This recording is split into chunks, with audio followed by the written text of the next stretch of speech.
പ്രിയപ്പെട്ട കാന്തപുരം ഉസ്താദിനെ സന്ദർശിക്കാൻ വന്നത് പ്രത്യേകമായൊരു നന്ദി കൂടി പറയാൻ വന്നതാണ്. അദ്ദേഹം നടത്തിയ ഇടപെടലുകൾ, പ്രത്യേകിച്ച് യമനിലെ ആത്മീയ അതുപോലെ തന്നെ ന്യായാധിപ തലത്തിൽ അദ്ദേഹം നടത്തിയ വലിയ ഇടപെടൽ ഇതിനകത്തുണ്ടായിട്ടുണ്ട് എന്നുള്ള കാര്യത്തിൽ യാതൊരു സംശയവുമില്ല. അദ്ദേഹത്തിൻ്റെ പിന്തുണ നിമിഷപ്രിയയുടെ കാര്യത്തിൽ ഞാൻ അദ്ദേഹത്തോട് പറഞ്ഞ നിമിഷം തന്നെ അദ്ദേഹത്തെ ആക്ട് ചെയ്തു. അവിടുത്തെ വിവിധ എന്താ പറയുക ന്യായാധിപന്മാരുമായിട്ട് വരെ കോണ്ടാക്ട് ചെയ്യാൻ ഈ സ്പിരിച്വൽ ലീഡർ വഴി സാധിച്ചു എന്നുള്ളതാണ് ഞാൻ മനസ്സിലാക്കുന്നത്.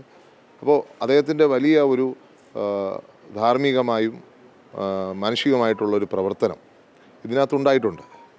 ഇതിന് യാതൊരു സംശയവുമില്ല. അങ്ങനെ ആ ധാർമ്മികമായ പിന്തുണയ്ക്ക് നന്ദി പറയുവാൻ എനിക്കൊരു ബാധ്യതയുണ്ട്. കാരണം ഞാനിത് കഴിഞ്ഞ 1.5 വർഷമായി കോർഡിനേറ്റ് ചെയ്യുന്ന ഒരു വ്യക്തി എന്ന നിലയ്ക്കും നിമിഷപ്രിയയുടെ ഫാമിലിയുമായി അടുത്ത ബന്ധം പുലർത്തുന്ന നിലയ്ക്കും അത് വളരെയധികം ഈ ഒരു കാര്യത്തിൽ പ്രവർത്തിച്ചതായിട്ടുള്ള സാഹചര്യത്തിൽ എനിക്കൊരു ബാധ്യതയും എൻ്റെ ചുമതല കൂടിയാണ് നന്ദി പറയുക എന്നുള്ളത്. അപ്പോൾ ഇനിയുള്ള പ്രവർത്തനത്തിലും ഇതേപോലൊരു കൂട്ടായ എഫേർട്ട് അതിനകത്ത് എല്ലാവരും കേരള സർക്കാരുകൾ, ആക്ഷൻ കൗൺസിൽ അടക്കം, സാജൻ ലത്തീഫ് പ്രിയപ്പെട്ട സൗദിയിലെ വ്യവസായി അടക്കം എല്ലാവരുമായി ചേർന്ന് കോർഡിനേറ്റ് ചെയ്യുവാൻ പ്രിയപ്പെട്ട ഉസ്താദിന് സാധിക്കും എന്നുള്ള കാര്യത്തിൽ യാതൊരു സംശയമില്ല. നമുക്ക് ഒരുമിച്ച് ആ മോചനത്തിനായി നമ്മുടെ ഏറ്റവും വലിയ ആവശ്യം എന്താ? നമ്മുടെ ഏറ്റവും വലിയ ആവശ്യം നിമിഷപ്രിയയുടെ മോചനം, നിമിഷപ്രിയയുടെ തിരിച്ചുവരവ്. അതിന് നമ്മൾ ഒരു സമൂഹമായി ഒന്നിച്ച് നിന്ന് പ്രവർത്തിക്കണം. ആ പ്രവർത്തനത്തിന് ചുക്കാൻ പിടിക്കുവാൻ അദ്ദേഹത്തിന് സാധിക്കും എന്നുള്ള കാര്യത്തിൽ യാതൊരു സംശയമില്ല.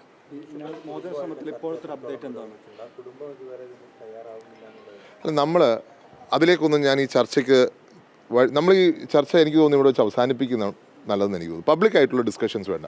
ഉസ്താദിൻ്റെ ആഗ്രഹവും അത് തന്നെയാണ്. നമുക്കിനി പബ്ലിക്കായിട്ടുള്ള കാര്യങ്ങൾ ചർച്ച ചെയ്യുമ്പോൾ എവിടെയൊക്കെയോ കമ്മ്യൂണിക്കേഷൻ ഗ്യാപ്പ് വരുന്നു, എവിടെയൊക്കെയോ തെറ്റിദ്ധാരണകൾ വരുന്നു. അങ്ങനെ തെറ്റിദ്ധാരണയ്ക്കും സ്കോപ്പില്ല, ഒരു കമ്മ്യൂണിക്കേഷൻ ഗ്യാപ്പിന് സ്കോപ്പില്ല. നമ്മുടെ ഏക ലക്ഷ്യം 1 പോയിൻ്റ് അജണ്ട, നിമിഷപ്രിയയുടെ മോചനം. ആ 1 പോയിൻ്റ് അജണ്ടയിൽ നിന്നുകൊണ്ടാണ് നമ്മളെല്ലാം പ്രവർത്തിക്കുന്നത്. അതിനകത്ത് ഒത്തിരി പേർക്ക് റോളുണ്ട്, ഒത്തിരി പേർ. ഞാൻ പേരുകൾ പോലും ചിലപ്പോൾ വിട്ടുപോയെന്നിരിക്കും. അതുകൊണ്ട് ആ ഒരു 1 പോയിൻ്റ് അജണ്ടയിൽ നിന്ന് നമുക്ക് പ്രവർത്തിക്കാം. പബ്ലിക്കായിട്ടുള്ള ഡിസ്കഷൻസ് ചിലപ്പോൾ അവോയ്ഡ് ചെയ്യേണ്ടി വരും. കാരണം അത് ചിലപ്പോൾ നമ്മുടെ കാര്യത്തെ അല്ലെങ്കിൽ നമ്മുടെ കേസിനെ ബാധിക്കുന്നു. കാരണം നിങ്ങൾക്കറിയാം, ഇന്നത്തെ ലോകത്ത് ഞാനിപ്പോൾ സംസാരിക്കുന്നവരും അവർ ലൈവായിട്ട് കണ്ടുകൊണ്ടിരിക്കുകയാണ്.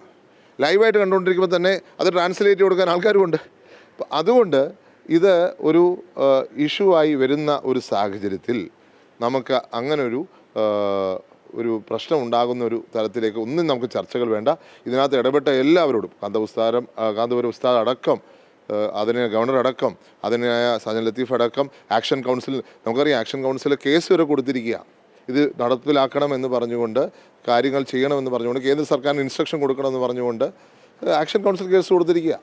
അതുപോലെ അഡ്വക്കേറ്റ് ദീപ ജോസഫ് വലിയ പ്രവർത്തനമാണ് വർഷങ്ങളായി അവർ ഈ നിമിഷപ്രിയയുടെ മോചനത്തിന് വേണ്ടി അവരും ചെയ്തുകൊണ്ടിരിക്കുന്നത്. അപ്പോൾ ഒത്തിരി ഫാക്ടേഴ്സ്, ഒത്തിരി ആൾക്കാർ കഠിനമായ ശ്രമം. നിങ്ങൾക്കറിയാം, എൻ്റെ പിതാവിൻ്റെ അവസാനത്തെ ആഗ്രഹവും അതുതന്നെയായിരുന്നു. അതുകൊണ്ട് ഈ ഒരു ശ്രമത്തിനെ നമ്മൾ ആ തലത്തിൽ കണ്ടാൽ മാത്രം മതി. ഇതിനെയും നമ്മൾ വളരെ സൈലൻ്റായി ഉള്ള പ്രവർത്തനമായിരിക്കും കൂടുതൽ ഉചിതം എന്ന് ഞാൻ വിശ്വസിക്കുന്നു. നമ്മൾ ഏത് സെക്കൻഡിലും നമ്മൾ പോസിറ്റീവ് അല്ലേ? കാരണം 16 എക്സിക്യൂഷൻ വെച്ചിരുന്ന ഒരു കുട്ടിയുടെ ജീവിതം 15 രക്ഷിച്ചു എന്നുള്ളത് ആ ഒരു പോസിറ്റീവ് സൈൻ അല്ലേ? ആ പോസിറ്റീവ് സൈൻ തന്നെയാണ് ഇപ്പോഴും ഉള്ളത്. ആ പോസിറ്റീവ് സൈൻ ഇപ്പോഴും നമ്മൾ വെച്ച് മുന്നോട്ട് പോകുന്നു. അതിനകത്ത് ഇനിയും ചർച്ചകൾ നടക്കേണ്ടതുണ്ട്. ചർച്ചകൾ നടത്താൻ വിവിധ തലത്തിൽ പ്രവർത്തനം നടക്കുന്നു. ആ പോസിറ്റീവായിട്ടുള്ള കാര്യങ്ങൾ, എല്ലാ കാര്യങ്ങളും തുറന്നു പറയാൻ സാധിക്കത്തില്ല. ഇതിനകത്ത് എൻ്റെ കൂടെയുള്ള ശ്രീ സാജൻ ലത്തീഫ്, അദ്ദേഹം നടത്തിയ പ്രവർത്തനം ഒത്തിരി ആളുകൾ അതേപോലെ പ്രവർത്തനം നടത്തിയിട്ടുണ്ട് എന്നുള്ള കാര്യത്തിൽ എനിക്ക് സംശയമില്ല. അതെല്ലാം പോസിറ്റീവായിട്ട് തീരും എന്നുള്ള കാര്യത്തിൽ സംശയമില്ല. കാന്തപുരം ഉസ്താദിൻ്റെ റോള് അത് സംശയം ഇല്ലാത്ത വിധം. ഇനി എനിക്കിത് ചിലരൊക്കെ തെറ്റിദ്ധാരണ പരത്താൻ ശ്രമിക്കുന്നതാണ്. ഞാൻ വിചാരിക്കുന്നത് ഈ ഒരു വിഷയത്തിൽ, ദൈവത്തെ ഓർത്ത് ഈ ഒരു വിഷയത്തിലെങ്കിലും തെറ്റിദ്ധാരണകൾ നമ്മൾ തമ്മിൽ വേണ്ട. തെറ്റിദ്ധാരണകൾ പരത്താൻ ശ്രമിക്കരുത്. നമ്മൾ ഒന്നായി മാനുഷികമായൊരു പ്രവർത്തനമാണ്. ഇത് രാഷ്ട്രീയം കാണരുത്. ഞാനത് പറഞ്ഞത്, ഇതിനകത്ത് ഒരു രാഷ്ട്രീയവുമില്ല. ഇതിനകത്ത് ആ കുട്ടിയുടെ മോചനമാണ് നമ്മുടെ എല്ലാം ലക്ഷ്യം. ആ ലക്ഷ്യത്തിലേക്ക് നമ്മൾ നടന്നെടുക്കും എന്ന് നമുക്ക് പ്രതീക്ഷിക്കാം. അതിൻ്റെ ശ്രമങ്ങൾ തുടരട്ടെ. കേന്ദ്ര സർക്കാരിൻ്റെ നയം എന്നുള്ളത് പുറത്തു നിന്ന് ആരും ഇടപെടണ്ടെന്നാണ് ഞാൻ പത്രത്തിൽ വായിച്ചത്. കഴിഞ്ഞ ദിവസം ഞാൻ ലേറ്റായിട്ടാണ് കണ്ടത്. അങ്ങനെ ഒരു നയം അവരെടുത്തിട്ടുണ്ടെങ്കിൽ അത് ആലോചിക്കണം എന്ത് വേണമെന്നുള്ളത്. അപ്പോൾ അതൊക്കെ ആലോചിച്ചിട്ട് വേണം കാര്യങ്ങൾ മുന്നോട്ട് നീക്കാൻ. ഈ ചാണ്ടി ഏത് പോയിന്റിലാണ് ഈ ഉസ്താദിനെ കമ്മ്യൂണിക്കേറ്റ് ചെയ്താൽ ഇങ്ങനെ ഒരു സൊല്യൂഷനിലേക്ക് വരുമെന്നൊരു തോന്നൽ? അല്ല, അദ്ദേഹത്തിന് അന്താരാഷ്ട്ര തലത്തിലുള്ള ബന്ധങ്ങൾ, അദ്ദേഹത്തിന് സ്പിരിച്വലായിട്ടുള്ള കണക്ഷൻസ് ഉണ്ട് എന്നെനിക്കൊരു തോന്നൽ വന്നു. അദ്ദേഹം അത് കറക്റ്റാണെന്ന് തെളിയിക്കുകയും ചെയ്തു. അദ്ദേഹം യമനിൽ അദ്ദേഹത്തിന് അടുത്ത ഒരു അനുയായി ഷെയ്ഖ് ഹബീബ്,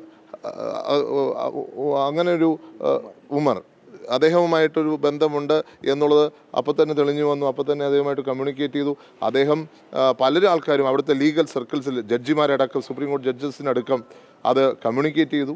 ആ കമ്മ്യൂണിക്കേഷന് ഫലമുണ്ടായി. നിങ്ങൾക്ക് ഒറ്റ ദിവസം ഇതിൻ്റെ ഒരു എഫക്റ്റ് നമ്മൾ കാണുന്നില്ലേ? അപ്പം നമ്മളെല്ലാവരും ചേർന്ന് നടത്തുന്നൊരു എഫേർട്ടിനെ അതിനെ കമ്പാർട്ട്മെൻറ്റലൈസ് ചെയ്യരുത്. ആ കമ്പാർട്ട്മെൻറ്റലൈസേഷൻ ശരിയല്ല. എല്ലാവർക്കും വലിയ പങ്കുണ്ട്. ആ പങ്കിനെ ഹൃദയപൂർവ്വം നന്ദി പറയുന്നു. അതുകൊണ്ട് ഇതിനകത്തൊരു ഡിസ്കഷൻസ് ഫർദർ വേണ്ട. വളരെയധികം നോബിളായ കാര്യങ്ങൾ ചെയ്യുന്ന ഒരു മാന്യദേഹത്തെ പറ്റി ഒരു പ്രധാനപ്പെട്ട സമുദായ നേതാവ് ഇന്നലെയും മിനിഞ്ഞാന്നും ഒക്കെ പറയുന്ന വാക്കുകൾ താങ്കൾ കേട്ട് കാണുമോ? അല്ല, ഞാൻ അതിലേക്കൊന്നും കമൻറ്റ് പറയുന്നില്ല. നമ്മളെ സംബന്ധിച്ച് നമ്മുടെ നാട് ഒറ്റക്കെട്ടായി മുന്നോട്ട് പോകണം. ആരെയും അങ്ങോട്ടും ഇങ്ങോട്ടും പരസ്പരം എന്താ പറയുക, ഒരു തെറ്റിദ്ധാരണ പരത്തുന്ന രീതിയിൽ ഞാൻ പറയില്ല. ഇതുമായി ബന്ധപ്പെട്ടല്ല, തിരുവനന്തപുരത്ത് യൂത്ത് കോൺഗ്രസിന്റെ പ്രവർത്തകരെ ആംബുലൻസ് തടഞ്ഞതുമായി ബന്ധപ്പെട്ട് ഒരു യുവാവ് മരിച്ചതുമായി ബന്ധപ്പെട്ട് ഒരു വാർത്ത നിൽക്കുന്നുണ്ട്. എങ്ങനെയാണ് MLA ആവശ്യത്തെ കാണുന്നത്? ആംബുലൻസ് ഒക്കെ തടയുന്നത് അതല്ല, അതിൻ്റെ സാഹചര്യം അവർ വിശദീകരിച്ചിട്ടുണ്ട്. എന്താണ് സാഹചര്യം എന്നുള്ളത് വിശദീകരിച്ചിട്ടുണ്ട്. അവർ അത് കയറ്റാൻ പറ്റാത്ത സാഹചര്യമുള്ള ആംബുലൻസ് ആണെന്ന് വരെ ഞാൻ മനസ്സിലാക്കുന്നുണ്ട്. അപ്പോൾ അതിൻ്റെ സാഹചര്യം ഞാൻ മനസ്സിലാക്കട്ടെ. എനിക്കത് മൊത്തം കാര്യങ്ങളും ഞാൻ പഠിച്ചിട്ട് ഞാൻ പ്രതികരിക്കും.